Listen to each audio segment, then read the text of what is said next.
Hi, welcome back to the homestead. Today I'm going to be making some weed tea. I want to give you a little background on sort of my process and philosophy. I don't do any sort of added or bought fertilizers or sprays or anything like that. Weed tea is something where you collect the unwanted plants in your own area, you soak them in water, and then you use that to add nutrients to your wanted plants. And so that's sort of what I like to use to keep any sort of chemicals or any other unwanted anything out of the garden, especially when we're talking about edible plants and kind of what I'm going to be getting my own nutrition from.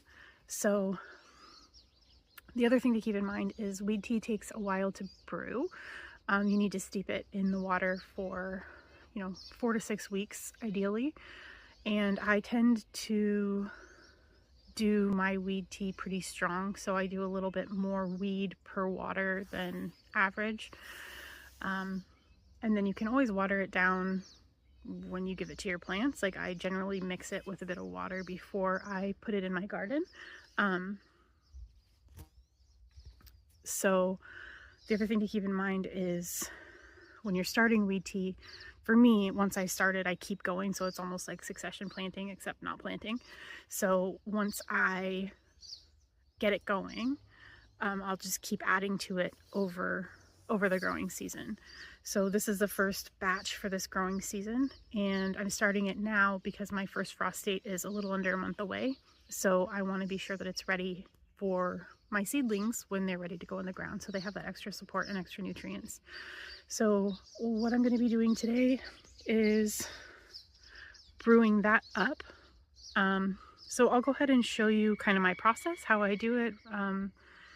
My process is a little different here because it's a new space for me. So I'm using the unwanted plants that I have are different here, and I have a little bit of a different setup. So I'll go ahead and show you all of that. So this is the back side of my shed. There's some stuff back here that it's just the best place to keep it storage wise. So this bin is what I'm going to be using to make my weed tea. And as you can see, there's a lot of plants around back here as well. And then the other plants I'm going to use are the things that have begun to grow over here, because this is going to be turned into another raised bed. So all of these plants are going to turn into unwanted plants. Now, one thing I will say is, well, I don't know, there's a lot of mullein that grows naturally here, but this mullein plant, and then there's a smaller one here, I may or may not put those in the weed tea. I may uproot those and put them in pots, or even put them back in the forest. I don't like to, they're really good for the plants. They would be good in the weed tea as well. I just really appreciate them. They're definitely not unwanted. It's just they're unwanted in that area. So we'll see what I do with those. But I'm going to pull up some of the other easier plants to grow up, and even just this like little grass. As much of it as I can get up, I'll do that as well, because I'm going to have to put cardboard down and stuff in here to get rid of all these plants anyway, in the next couple months when I build this bed the rest of the way out and fill it with soil. So that's what I'm going to be focused on today. So like I said previously, in the wild areas, there is an absolute ton of wild mullein growing, and that's a really good example of a rather large one. Okay, so I've got a bucket of growing in unwanted places plants. So I will just dump this into my larger bucket. This is pretty good. I didn't get all the dirt off. You don't need to get all the dirt off. I did get a lot of it off. The things you can uproot, just kind of tap off as much dirt from the root as you can. I think what I am going to do, my plan is to fill this white bucket up one more time with more unwanted plants, and then this whole green thing, the green bin, will get filled with water to cover the plants, and then I'll put the lid on over this. I tend to put it on because you don't want anything to drown in there. And then you have to come and stir it anyway, so it'll get some aeration and things when I'm actually tending to it. And I don't mind, I can show you all that stuff too. And then it'll sit, I keep a garden journal, so I'll write this in to my journal, like, oh, I put 2 of these buckets into here with all the water on this date, and so then I know when it's ready to harvest. I mean, like I said, you're going to be checking on it, so you're going to know. The other warning I will give is that this will smell really horrible. That's just part of it. It's natural plant decay, so of course it's going to smell bad. Any decay doesn't smell great. So don't be alarmed if you notice how bad the smell is. That's completely normal. That space over there, while it's not being used yet, is going to turn into a usable space. So I'm going to go over there and see what things can be pulled up over there now and put into the weed tea. So here's my second bucket of unwanteds. So they're just going to go right in the big bucket.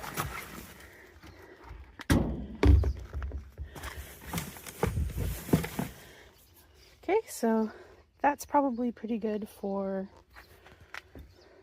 getting started.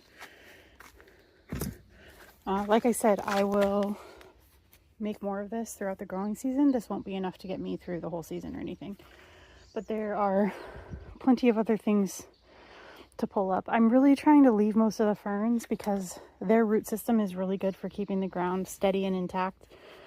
That is one thing I need to note. I'm trying to keep things fairly wild in a lot of the areas. That doesn't mean that everything is going to stay completely natural, obviously, but I am trying to create this little footprint for myself and leave everything else basically just nature.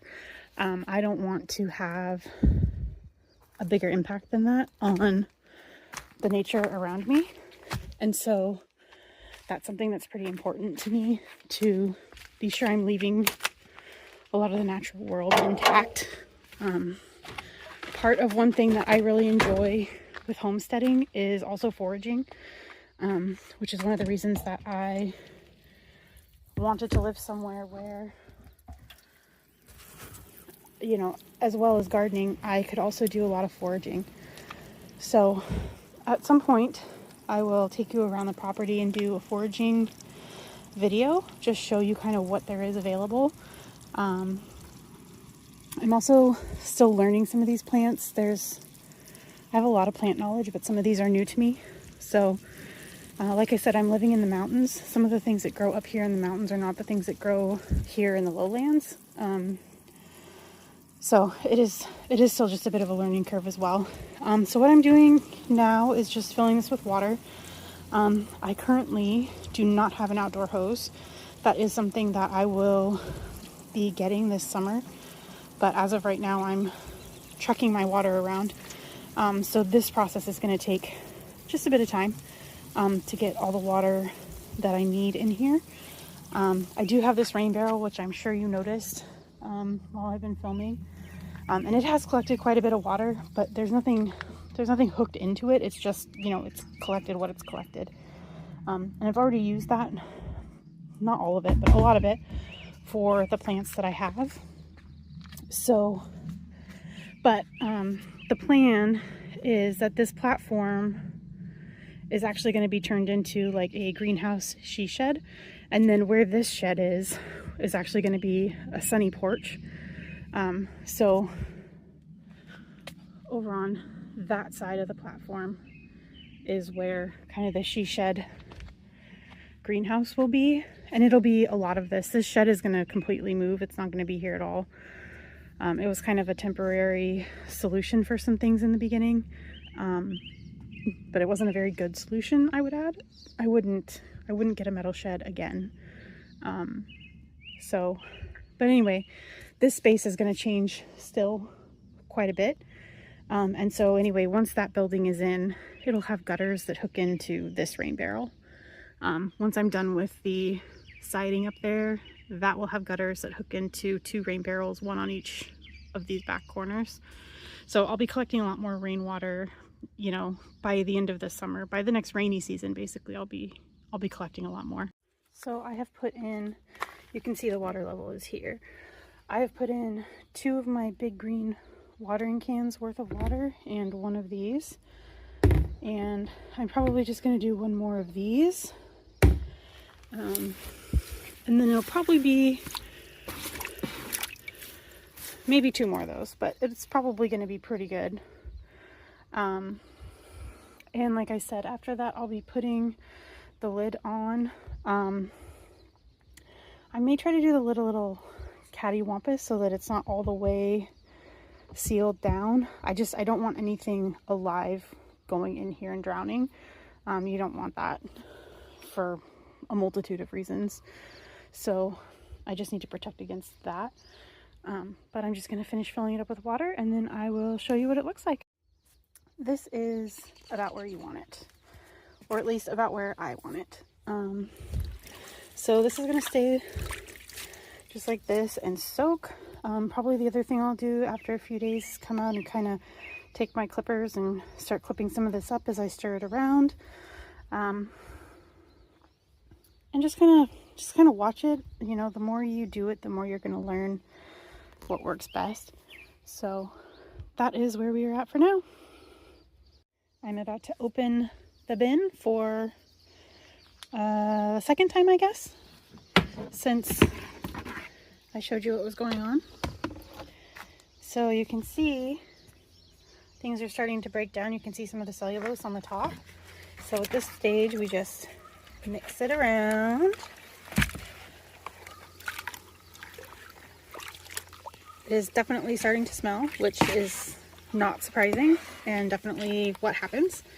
And you can see that everything's starting to break down and bubble, and that's what you want to see.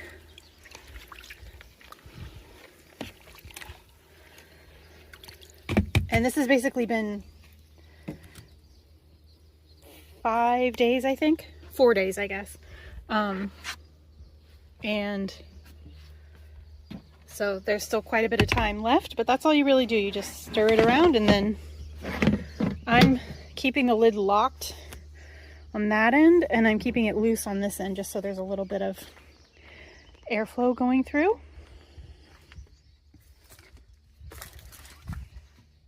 I just got watering done around here. There's Percy. She just tried to chase a rabbit into the woods. So we're trying to teach her not to do that because that's not nice, is it? That's not nice to chase the bunny. It lives here. Probably lived here before us. Yeah. But I just got everything watered. Oh, these are little bug traps, and you can see they're doing their job. I'll talk more about that in another video, but they are working, so that's great.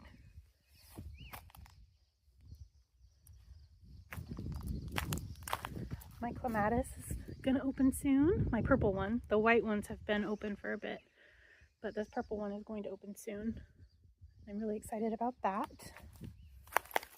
I also got these 2 little pink lemon trees. They will not be winter hardy here. They'll have to be brought in winter. So I'm going to try and find some cute pots for them. They'll be outside all spring and summer. And then in the winter, they'll have to come inside. And I'll either bring them in the house, or hopefully by winter, this whole thing will be set up with the She Shed greenhouse situation. And they can just go in there for the winter. That's my hope. We'll see how it goes. But these produce little pink lemons all year long. So I'm really hoping they're delicious lemons, and also I think these are the start of either. I didn't do a lot of research. I saw them at the nursery and bought them because I was really excited about it. So I'm not sure if these are going to turn into flowers or if these are indeed like the baby lemons. So we'll just see how that keeps going and be excited about it. You're not supposed to overwater these, so I'm waiting till they dry out a little more before I water those. But everything else has been watered and is doing well.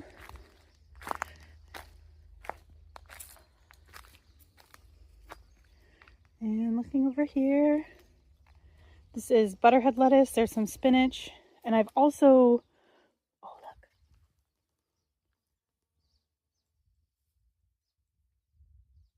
I think those guys are so cool.